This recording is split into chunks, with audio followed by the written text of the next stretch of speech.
آج کی ویڈیو میں ہم یہ پریز ڈسکس کرنے والے ہیں، ٹھیک ہے، دا ریڈ ہیرنگ۔ اب دا ریڈ ہیرنگ اس پریز کو ہم سمجھیں گے، اس کے ہسٹوریکل بیک گراؤنڈ کو بھی دیکھیں گے، ٹھیک ہے۔ سب سے پہلے ہم اس کے اوپر بات کر لیتے ہیں کہ ایکچوئل میں اس پریز کا مطلب ہے کیا، ٹھیک ہے، اور کہاں پر ہم نے اس کا استعمال کرنا ہے اور کس پرپس کے لیے اس کا استعمال کیا جاتا ہے۔ So dear viewers, the red herring basically refers to a logical fallacy. یہ کیا ہے؟ یہ ایک لاجیکل فیلیسی ہے۔ فیلیسی ہم کیسے کہتے ہیں؟ فیلیسی مینس دھوکہ، فریب، غلط فہمی، ٹھیک ہے، یا غلط بیانی، اس کو ہم فیلیسی کہتے ہیں۔ اب دا ریڈ ہیرنگ کیا ہے؟ یہ ایک لاجیکل فیلیسی ہے، ٹھیک ہے، that involves diverting the attention from the main issue اور argument by introducing an irrelevant topic, ٹھیک ہے۔ مطلب کہ جب ہم کسی ایک مین ایشو سے اٹینشن کو کیا کرتے ہیں، ڈائیورٹ کرتے ہیں، ٹھیک ہے، اور ایک irrelevant جو ہے ٹاپک یا انفارمیشنس ہم پرووائڈ کرتے ہیں، تو اس کو ہم کہتے ہیں ریڈ ہیرنگ فیلیسی، ٹھیک ہے۔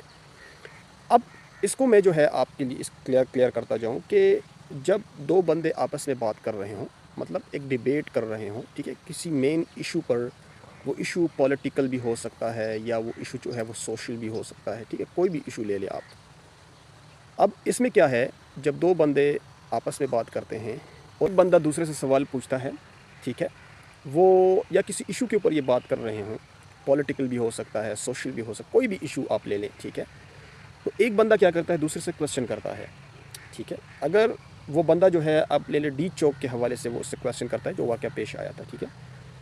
تو جو بندہ جو ہے کویسچن کرتا ہے ڈی چوک واقعے کے حوالے سے، تو دوسرا بندہ کیا کرتا ہے، وہ اس کا جواب نہیں دیتا، بلکہ اس کے کویسچن کو کیا کرتا ہے، ڈائیورٹ کر لیتا ہے، ٹھیک ہے۔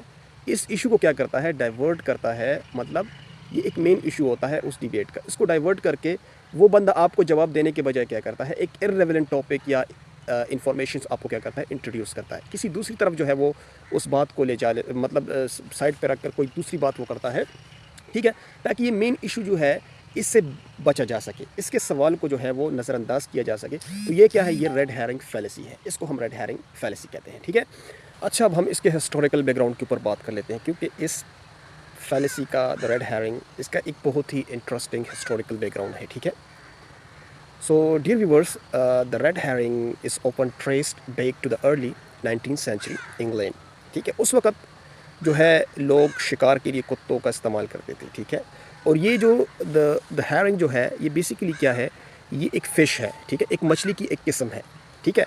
تو یہ مچھلی کیا کرتی تھی، یہ کتوں کو مسلیڈ کرتی تھی، ٹھیک ہے، مطلب جب وہ شکار کرتے تھے کتے، ٹھیک ہے، تو اس کو اس کے پرے کو یہ کیا کرتی تھی، ڈائیورٹ کرتی تھی، ٹھیک ہے۔ یہ مچھلی جو ہوتی تھی ریڈ ہیرنگ، ٹھیک ہے، تو یہ ڈائیورٹ کرتی تھی، ایک سرخ کلر جو ہے یہ چھوڑتی تھی، اور جو کتے جو سونگتے تھے اپنے پرے کو، تو وہ جو ہے وہ مسلیڈ ہو جاتے تھے اور وہ اپنا شکار جو ہے وہ نہیں کر سکتے تھے، ٹھیک ہے۔ تو یہ جو ہے، یہ اس کا ایک ہسٹوریکل بیک گراؤنڈ ہے، وہاں سے جو ہے یہ فیلیسی جو ہے بیسیکلی دا ریڈ ہیرنگ، اس کا استعمال جو ہے وہ ہونا شروع ہوا۔ ہم اس کو جو ہے اس پریز کو اپنے سینٹینسز میں استعمال کریں گے، دا ریڈ ہیرنگ، ٹھیک ہے۔ سو فرسٹ سینٹینس ہے، the story was red herring designed to distract us from the main issue, to distract us from the main issue, مطلب اسٹوری کو ایسا ڈیزائن کیا گیا ہے کہ وہ ہمیں جو مین ایشو سے کیا کرتی ہے، ڈسٹریکٹ کرتی ہے، ٹھیک ہے۔ دوسرا ایگزامپل ہے، the food supply is largely red herring in this discussion, ٹھیک ہے۔ تو مطلب کہ جو ڈسکشن ہو رہی ہے اس میں یہ فوڈ سپلائی جو ہے کیا ہے، یہ ایک ریڈ ہیرنگ ہے، جیسے کہ ہم نے بات کی۔ تو ڈیئر ویورس، اسی طرح آپ جو ہے اس پریز کا آپ استعمال کر سکتے ہیں، ٹھیک ہے۔ اس کا جو ایک اس کا ٹیکنیکلی ہم اس کا یوز اسی طرح کرتے ہیں کہ جب آپ مین ایشو کو یا کسی مین آرگیومنٹ کو، پوائنٹ کو آپ کیا کرتے ہیں، ڈسٹریکٹ کرتے ہیں یا اس کو ڈائیورٹ کرتے ہیں، ٹھیک ہے۔ تو اور آپ اس طرح کی انفارمیشنس جو ہے انٹروڈیوس کرتے ہیں جو کہ irrelevant ہو یا بیس لیس ہو، ٹھیک ہے۔ تو اس کو ہم کہتے ہیں red herring, it's a logical fallacy. Thank you.